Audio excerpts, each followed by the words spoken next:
আপনাদের সামনে ছোট্ট একটি ইসলামী সঙ্গীত নিয়ে আসছে,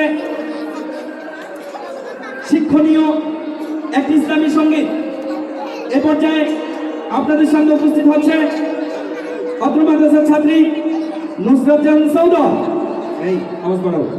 এ পর্যায়ে আপনাদের সামনে উপস্থিত হচ্ছে নুসরাত জাহান সৌদা। মঞ্চে আসছে নুসরাত জাহান সৌদা।